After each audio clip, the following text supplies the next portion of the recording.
She arrived in a crisp cream blazer, smiling like the cameras were her allies.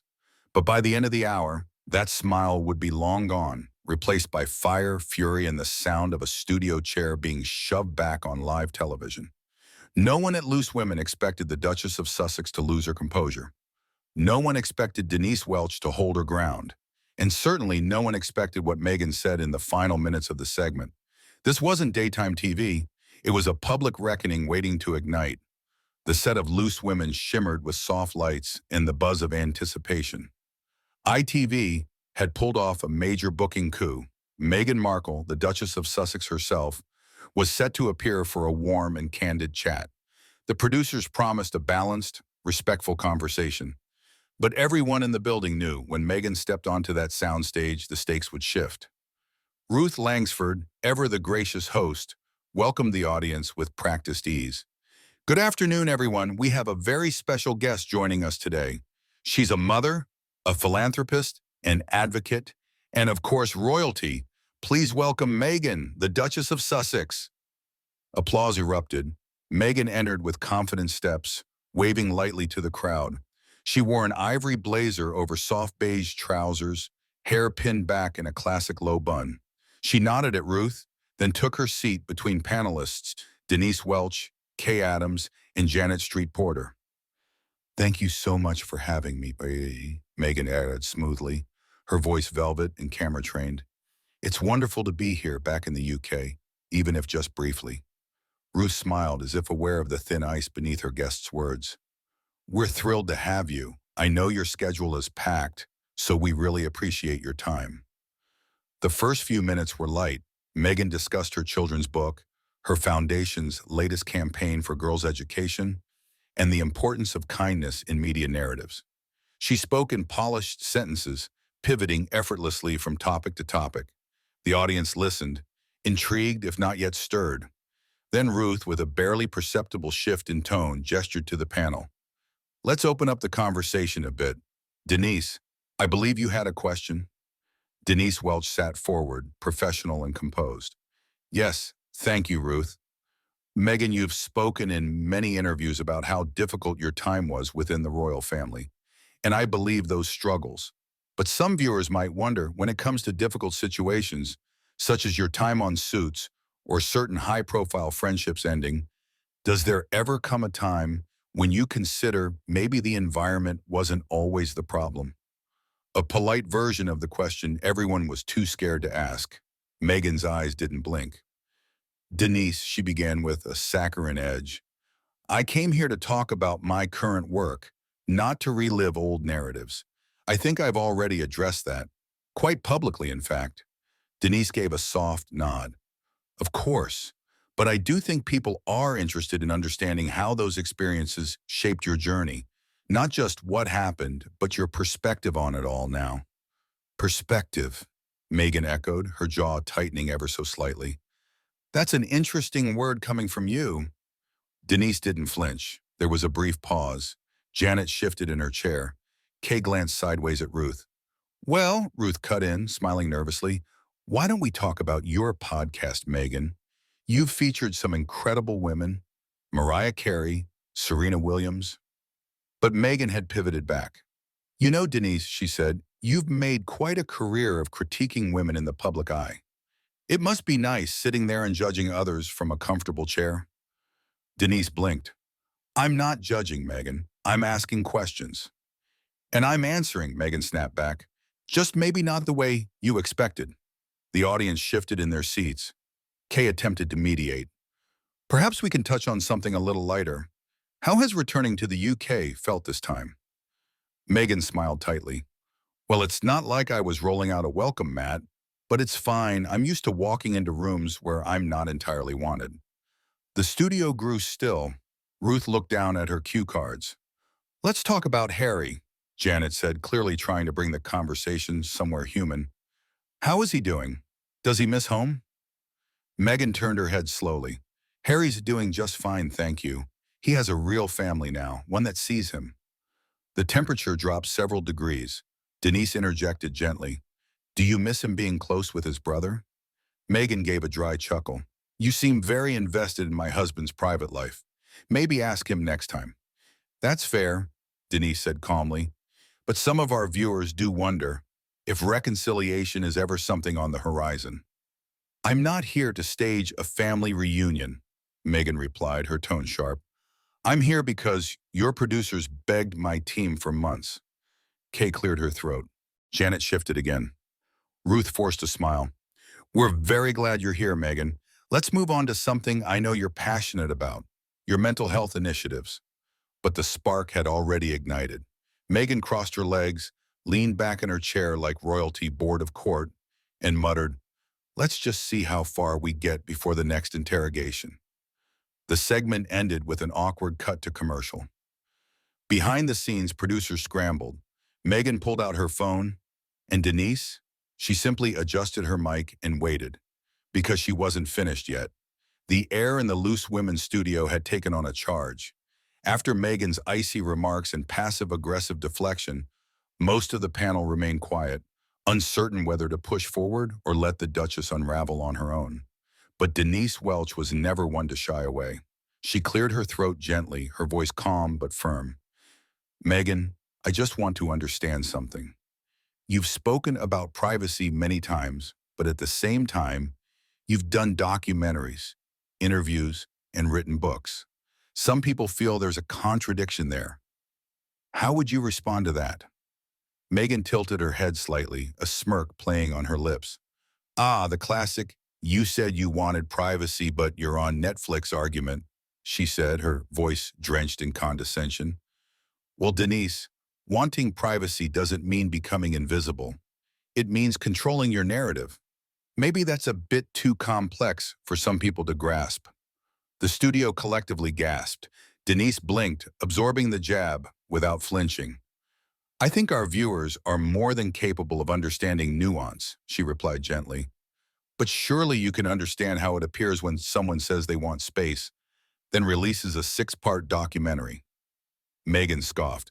Are we seriously still doing this? It's giving Tuan, Denise. Maybe read a new tabloid. Ruth Langsford shifted awkwardly in her seat, trying to redirect. Perhaps we can move on to your children, Meghan. How are Archie and Lilibet adjusting to life outside the royal spotlight? But Meghan wasn't letting go. No, Ruth, I think we should stick with Denise's tabloid obsession, she said, her tone growing more mocking. Maybe she's hoping this will make it into the headlines tomorrow. Denise let out a quiet breath, trying to stay grounded. I'm not looking for headlines, I'm looking for honesty. That's what our audience values. Meghan leaned forward, resting her elbow dramatically on the table. Honesty is subjective. Or didn't they teach you that in journalism school? If you went to one. The room fell silent. Kay Adams exchanged a worried glance with Janet Street Porter, who simply raised an eyebrow as if thinking, oh no. She didn't. Still calm, Denise tried again. Let's talk about Prince Harry then. There have been reports that things between you two have changed, that he's been seen more in the UK lately without you. Is everything all right between you two? Meghan's smile froze. She looked directly at Denise, her voice dropping to an icy whisper. That's none of your business. Denise nodded respectfully. Of course I understand, but you have shared so much publicly before. People are curious, and you've made your relationship a central part of your narrative. Meghan crossed her arms tightly. Well, maybe I've learned my lesson. Just because I opened a window doesn't mean I gave you permission to break down the door. Are you two still together? Denise asked softly, choosing her words with surgical precision. That's all I asked. Meghan's jaw tightened. He's doing what he needs to do. I'm doing what I need to do. We're both adults. That's how healthy people function. But again, thank you for your concern. It was a carefully curated answer, but the tension in her face betrayed more than her words allowed. Ruth stepped in once more. All right, perhaps it's time to focus on your recent work in Rwanda. But Meghan shot back immediately. No, let's finish this little interrogation first. I wouldn't want Denise to feel like she left any meat on the bone. Denise leaned back, her hands gently folded in her lap. I'm not interrogating you, Meghan. I'm trying to understand the inconsistencies. That's part of journalism. Meghan laughed dryly. This is not a courtroom, Denise. You're not cross-examining me on the witness stand. Maybe relax a little. Try being supportive of another woman for once. That hit deep. The studio audience shifted uncomfortably. The tension had moved past awkward. It was now seeping into every word, every pause, every glance. But Denise was a professional. Support doesn't mean blind agreement. Women can hold each other accountable too. Oh, spare me the girl power lecture, Meghan snapped. You've made your career off criticizing other women from that chair. So forgive me if I don't accept your solidarity. Ruth tried again. Let's move to your foundation's work on maternal health, Meghan. But Meghan was laser-focused now, unable or unwilling to let go. No, I'm curious, Denise. Since you seem to know so much about my marriage, about my life, why don't you tell the audience what it's like being in my shoes? What it's like being dragged across continents by royal protocol and then dumped by the same public you tried to help? Denise raised her eyebrows. I never claimed to know what your life is like. But you chose public life. You chose to tell your story, and that means others will respond to it. Not always the way you like. Meghan sneered. Thank you for the lecture. Should I kneel now or wait until you hand me a copy of your autobiography? The mood in the room soured. Even Kay Adams looked like she was silently pleading for someone to step in. Still, Denise continued, softly, respectfully. When you spoke with Oprah, you said your mental health was at risk. That was powerful. It resonated with so many women. But when those same women see you lashing out like this, dismissing questions with sarcasm, it confuses them. That's all I'm saying. Meghan's eyes narrowed. You don't get to police my trauma expression. If I'm fiery, it's because I've been burned. And I'm not here to play nice so you feel comfortable. Ruth gently tried again. Perhaps just a short break. Let's cool off and come back to... But Meghan stood up slightly in her seat, not fully rising but making her dominance felt. I'm perfectly fine, Ruth. I just didn't come here to be picked apart by someone who still thinks wearing Union Jack earrings makes her a patriot. The audience let out a collective, oof. Denise pursed her lips, clearly stung, but refusing to lash back. Look, Meghan, I don't hate you. I don't even dislike you. But I think you've built a world where only your pain matters, where everyone else is just an antagonist in your story. Meghan slowly stood now, for real this time. She wasn't leaving yet, but the posture said it all. To everyone watching, she said with a cold smile, this is what happens when you speak your truth in Britain. You get mocked, minimized, and turned into the punchline of your own trauma. Then staring directly at Denise, she whispered, and they wonder why I left. The studio lights seemed to burn hotter. Meghan Markle remained standing beside her chair, her expression tight and defiant, arms crossed like a wall no one was allowed to climb. She hadn't left yet, but everyone could feel she was one spark away from walking off the set entirely. Denise Welch sat frozen, her hands still folded gently in front of her, every muscle in her body visibly working to restrain something far more volatile. Her lips were tight, but her eyes burned with calm fire. Ruth Langsford tried to rescue the show. Meghan, perhaps we can shift the conversation to your philanthropic work. The Archewell Foundation, your recent initiative on women's access to education. That's something our audience would love to hear about. Meghan didn't look at Ruth. Her gaze remained locked on Denise. Funny, she said with a smirk. You didn't want to talk about that before. You were all quite busy dissecting my marriage and mental health. But now we're suddenly interested in philanthropy? How convenient. Denise inhaled slowly. Kay Adams broke the silence. I don't think anyone here is trying to corner you, Meghan. We just wanted a conversation. Oh, please, Meghan snapped. If you wanted a conversation, you'd treat me like a human being, not a headline. Janet Street Porter muttered under her breath. Well, you certainly make enough of those. Meghan's eyes narrowed. Excuse me? Janet waved her hand. Nothing. Just an observation. Denise finally lifted her chin, her voice smooth but cutting. You know, Meghan, you walked in here asking to be heard. And for the last 20 minutes, that's all we've done. We've listened, even when you dismissed it, mocked us, and questioned our intelligence. At what point does it become clear this isn't a conversation? It's a monologue. The audience reacted with a soft wave of gasps and murmurs. Meghan stepped forward, slowly, each heel click, punctuating her fury. I came here thinking I was sitting with women who understood struggle. Women who'd stand with me, not act like gatekeepers to some outdated idea of British womanhood.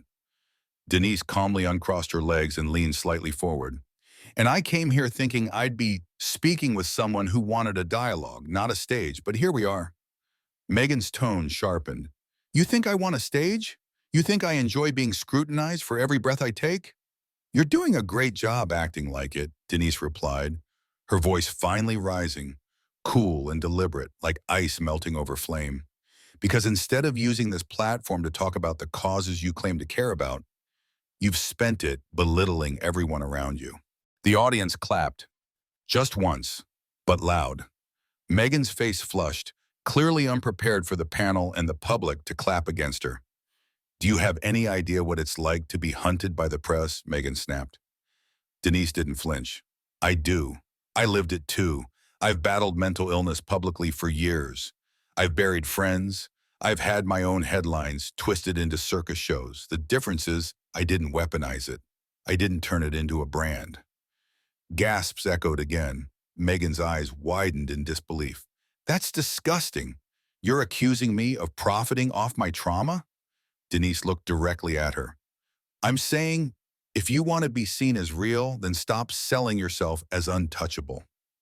A long silence followed. Meghan turned to Ruth, almost pleading, but still proud. Are you going to let this woman shame me on national television? Ruth was visibly shaken. No one is shaming you, but we are trying to get past the script. Meghan suddenly laughed, but it wasn't humorous. It was sharp, hollow, and full of disbelief. I should have known better than to come here, she muttered. She took a step back toward her chair, as if reconsidering walking off, but instead placed her hands on the backrest and leaned in toward the panel. You know what's exhausting? She asked. Spending your whole life fighting to be heard, only to be told by people like Denise that you're being too loud. Denise didn't hesitate this time. And you know what's exhausting? Watching someone twist every question into a personal attack because they refuse to answer honestly. The tension snapped like a wire. Meghan took one slow step forward and stared down the panel. I hope this was worth the ratings, she said coldly, because I'm done, not just with this interview, but with this entire charade you call journalism. She turned to the audience. Think twice about the people you let define your truth. She didn't wait for a response. Meghan Markle pulled off her mic, tossed it onto the table, and walked off the set without another word. The studio door shut behind her with a soft, final click. Silence. For a long moment, no one spoke, not even the hosts. Then Denise finally exhaled and turned to Ruth. I didn't want it to end like that. Ruth nodded gently. None of us did. The studio air was thick. You could cut the tension with a knife. Meghan Markle stood in the center of the loose women's set, her breath short, her hands clenched into tight, trembling fists. The entire room seemed to hold its breath. Even the cameramen had stopped moving. Denise Welch, still seated, her posture straight and composed, met Meghan's glare with a calmness that only years of media warfare could teach. Her voice, low but firm, sliced through the silence. Meghan, she said carefully, if this is so unbearable, if every question feels like an attack, then maybe this platform isn't for you. That was it. The fuse. Meghan's eyes flared. So now you're telling me to leave? Really? Is this what journalism is now? Pushing people until they break just to get a viral clip? Denise stood slowly, her palms open. No, I'm telling you that if you're not willing to have an honest conversation without turning every question into an insult, then maybe this discussion has run its course. Ruth Langsford's voice came through weakly. Perhaps we should just take a breath and... No, Meghan cut in, eyes wide and voice sharp. She's been attacking me from the start, playing innocent while throwing daggers. You act like I'm paranoid, like I can't handle questions, but what you're doing is gaslighting. Denise didn't flinch. What I'm doing is holding you to the same standard every public figure is held to. I'm not calling you names. I'm not shouting. I'm not storming off. Meghan laughed, harsh, humorless. Oh, please, don't pretend to be the victim here, Denise.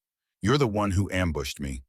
You're the one who turned this into a cross-examination. I came here to talk about my work, my causes, and instead I get put on trial. Denise tilted her head almost sympathetically. Then maybe you should have made that clear before coming onto a panel show. We ask questions here. It's what we do. I've done dozens of interviews, Meghan snapped, and no one has ever treated me with this level of condescension. You don't want answers. You want headlines. You want another angry Meghan moment to fuel your toxic media cycle. Denise inhaled sharply, then said what nobody expected. Then leave, Meghan. If you believe you're being mistreated, if you truly think you're being abused here, then go. The words landed like a slap. Meghan stared at her, stunned. Excuse me? You heard me, Denise said, arms crossed now. You're not a prisoner. You're free to go. I would never ask a guest to stay in an environment they claim is harming them. Meghan blinked hard. She wasn't used to being told to leave, to be dismissed. I don't need your permission to leave, Denise, she hissed, reaching for her microphone clip. I'm done being your punching bag. I don't need to justify myself to a daytime talk show panel. Ruth tried again, desperate. Meghan, please, let's de-escalate. No, Ruth, Meghan snapped, her voice echoing through the stunned studio. You let her sit there and tear me apart. You let this happen. You let it become a circus. She turned to Denise. And you're not a journalist. You're a glorified gossip columnist with a camera. I hope you enjoy the ratings. Denise didn't respond. She didn't need to. Meghan ripped off the mic, dropped it on the couch, and turned for the exit. Security had begun moving discreetly toward the stage, not to escort her, but to ensure nothing got worse. But just before she stepped off the stage, Meghan turned one last time. Let the world see this. Let them see what happens when a woman refuses to be silenced. You can spin it any way you want, but this is exactly why I left the royal family. Because people like you think silence is grace and truth is arrogance. Denise responded coolly, and people like you think every disagreement is persecution. Goodbye, Meghan. The studio door swung shut behind her. Ruth stood in place, visibly shaken. Janet looked like she'd seen a ghost. And Denise? Denise simply exhaled and sat down. After a moment of stunned silence, Ruth cleared her throat. We'll be back after the break. The cameras faded to black. What just happened on Loose Women will go down as one of the most explosive daytime moments in British television history. A royal guest storming off. A panelist refusing to back down. And viewers everywhere asking the same question. Who was really in the right? Was Denise Welch pushing too hard? Or was Meghan Markle unwilling to be challenged? Let us know what you think in the comments. And if you want more bold stories like this, celebrity confrontations, raw moments, and real talk, make sure to subscribe and turn on notifications. Because on this channel, we don't do scripted fluff. We show you the drama they tried to edit out.